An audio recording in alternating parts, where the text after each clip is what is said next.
Welcome to the 1 Minute Apologist. Apologetics seeks to give credible answers to curious questions, to give a defense.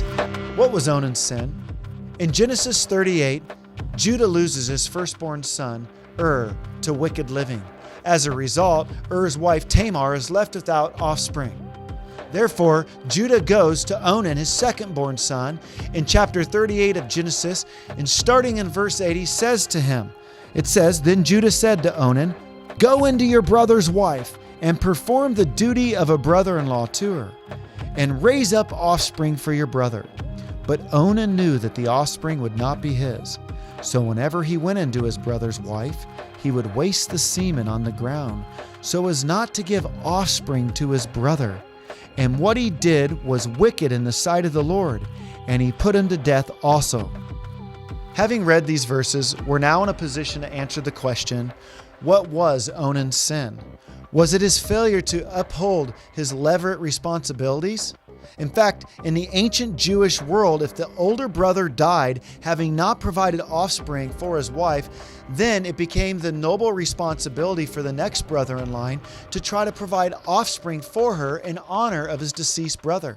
Not only that, to assume responsibility for her. Clearly, Onan did not do this, but is this why God struck him dead? I don't believe so. In fact, if you fast forward 500 years, you're in the law. And in the book of Deuteronomy, in chapter 25, verses 5 through 10, we see that if somebody refuses to uphold their levirate responsibilities, they're not struck dead. Rather, they are publicly humiliated and shamed for failing to be a virtuous brother. Others would say the sin of Onan is the fact that he spilled his seed. Some would say this is why God struck him dead. In fact, those who hold to a no birth control whatsoever would use this verse as a proof text. Now, I think it's a stretch personally to see Onan spilling his seed to say that a husband and wife cannot use any form of birth control whatsoever. I think in this particular instance, we need to dig a little bit deeper. Now, we need to ask the question, is it true that anytime a husband and a wife come together, according to this view, that they need to be trying to have offspring? Well, then what happens to a woman when she goes through menopause? Are they no longer to enjoy each other sexually? What about Paul's admonition, don't stay apart too long from one another, lest you are tempted? Well, after a woman goes through menopause and a man's still tempted, aren't they still to come together even though they can't provide offspring because she's been through menopause? Even in the Song of Solomon, we see that they're enjoying sexual intimacy. So I believe that a husband and wife can and should enjoy sexual intimacy with each other.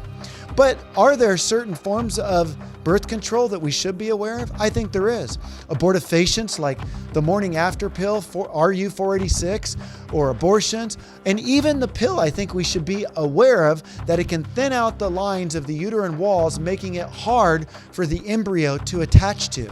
So I would encourage you to maybe do some research in that area as well. But the third and final view is the view that I think is most plausible. What is Onan's sin? I think Onan's sin is the fact that he used Tamar for sexual gratification without taking responsibility for her. He simply went for gratification without responsibility, as Alan Ross, a great Old Testament scholar, said. That's the problem. He was using her. And so, in a sense, what he was doing, it says whenever they came together, he came together with her frequently, and he would spill his seed. He was just sexually using her. And as a result, this is basically incest because he didn't take responsibility for her, and that's a capital crime. And I think that is the sin of Onan.